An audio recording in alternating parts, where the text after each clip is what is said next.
So guys, gaano ba ka-importante yung tubig sa pag-workout natin? Tubig guys, importante yan sa pag-workout natin kasi kapag hard yung training natin at intense, ma-dehydrate tayo.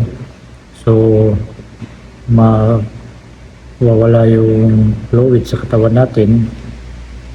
Then, kailangan natin ng water para sa fluid ng katawan natin. Importante ma-hydrate tayo. Kasi kung ma-dehydrate tayo, yung mind at katawan natin hindi makapokus sa training.